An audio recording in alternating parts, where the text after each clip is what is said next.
talk about my family or my personal history. I've done that before. I'm not going to talk about Zionism, about a one or a two-state solution, about Gaza, the West Bank, Israeli politics. I'm going to talk about anti-Semitism in this country. I lived in New York City for 43 years. I'm now in Connecticut 33 years. I have practiced Judaism. I have lived the food, the beliefs, the culture, the traditions, equality, caring for your neighbor. I have tried to be a righteous person. I am now fearful for my life and my family. I never feared wearing a Jewish star or other symbols. I never feared telling people I'm Jewish or I'm holiday observant or that I have family living in Israel. I now fear for myself and my children who have Hebrew names, like my son and daughter, and my grandson who have symbolic Hebrew names, as well as Japanese middle names. That's another issue. I was in New York City this week to take care of my 6-year-old grandson. I took Metro North in, and then I took the subway. I'm 76. My life, I believe, I hope, is well lived. I am not afraid for myself in that respect, but I was fearful to be with my 6-year-old grandson wearing a Jewish star. I'm a little disorganized because I just read an article this morning, and that's what hit me to start doing this. So I'm going to summarize and read parts of the article and then go back to how I think this relates not only to Jews being fearful for themselves, but for the rest of the country as well. This is by Sheila Katz, the Chief Executive of the National Council of Jewish Women. It's a guest essay in the New York Times. Jews are afraid right now. In one city, 2 are dead. In another, 12 were wounded. 2 horrific attacks against the Jewish community in less than 2 weeks. For over 600 days since the Hamas attacks on October 7th, the conditions in the United States for deadly anti-Semitic acts have grown. At rallies and on campuses, in coalition rooms and online spaces, slogans sometimes directly drawn from Hamas have been chanted. They are not simply words. They can be interpreted as calls for violence. The call was heeded on May 21st by a shooter who took the lives of Sarah Milgram and Yelena Mashinsky outside a Jewish event in Washington. The call was heeded on Sunday on the eve of the Jewish holiday of Shavuot, when the 10 Commandments were given to Moses on Mount Sinai, by someone firebombing a peaceful Jewish march in Boulder, Colorado. Several older protesters, including at least one Holocaust survivor, were left critically injured. The victims were targeted because they were at Jewish events. Sheila says, to many Jews like myself, these attacks are terrifying, but not shocking. Anti-Semitism is surging. When anti-Semitic rhetoric is left unchecked, it costs lives and leaves others fighting for themselves. As a country, we Americans are practiced in calling out anti-Semitism when it appears in the form of bullets aimed at synagogues or neo-Nazis chanting, "Jews will not replace us." But fighting hate means calling out anti-Semitism every time, long before speech turns violent, even when it comes from activists who otherwise share our values. Just an aside, if you read what our president said about the bombing in Colorado, he decried the bombing but never said it was an anti-Semitic act and should be regarded as such. To get back to Sheila, Jewish organizations like the one I lead, National Council of Jewish Women, have long sounded the alarm about rising anti-Semitism. In response, we have been gaslit, ignored, and told that our fear is overblown, our outrage unjustified.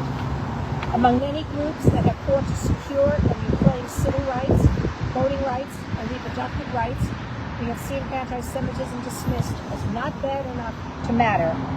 Our grief met with cynicism. Our safety was treated as optional. We've been pressured to denounce a foreign government we did not vote for, as if our participation in domestic conversations about justice and equity depends on it.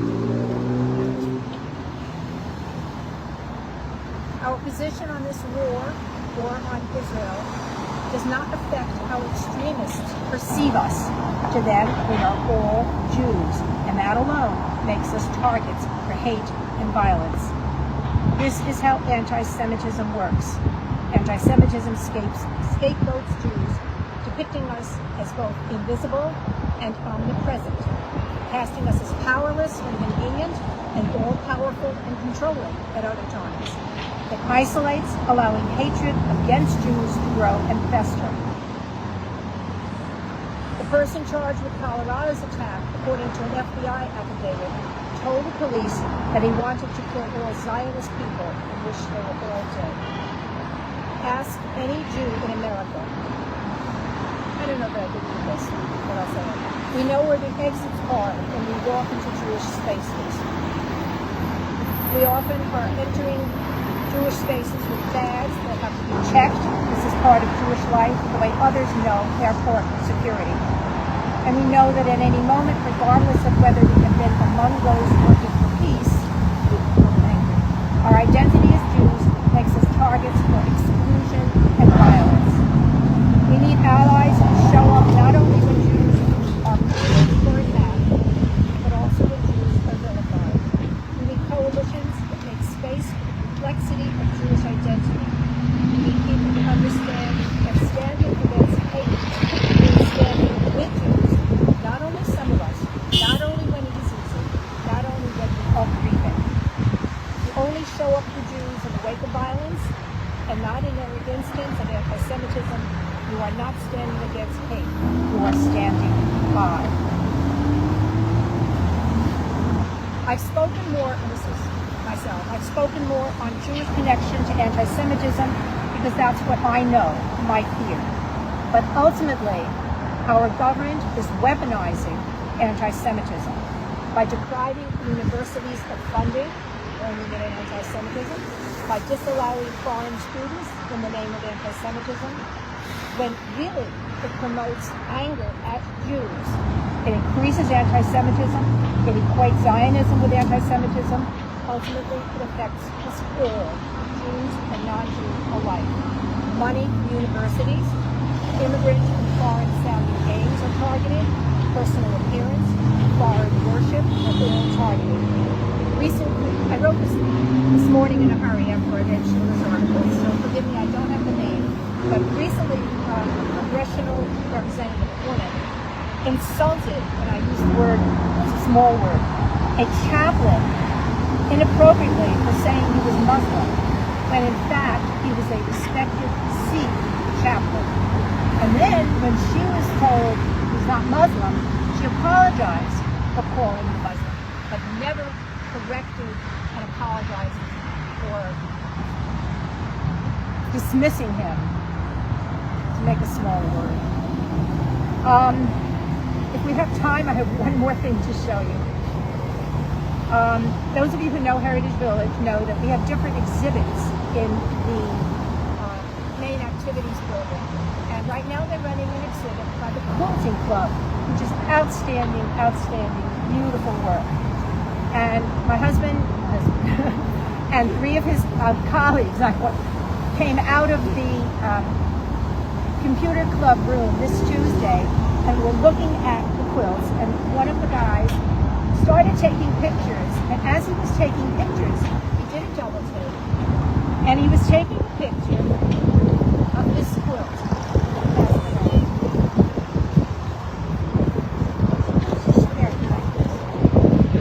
Yes, pass it around. He said, you know, the square in the middle really depicts spools of thread, and I was later told that in 1820, when thread started going on spools, not on hanks, it's a celebrated thing in the sewing world. And that's what she was doing. She was celebrating spools. But when you look at it from a distance or from the side, what you see is a white swastika. Maybe it's not the exact shape, but it's got features that make it look like a swastika. I called the chairperson of the quilting committee, who I know going back 30 years, working together for a family, and I told her about it. She said, I know None of us saw that. Would you like me to take it down? And Paul and I talked about it, and then I got back to her and I said, the ambiguity, because sometimes you don't see it, honestly. When he first showed it to me, I said, yeah. But you see it now when, can you hold it up? Okay. I said the ambiguity is troublesome because it can be perceived as a hidden message. And I said this is certainly not intentional. I don't know who made the square because it is a composite of different quilters. But yes, would you please take it down? And she said, of course. She took it right down, and I'm just saying that I'm not speaking for the rest of you, are so nervous about even an ambiguity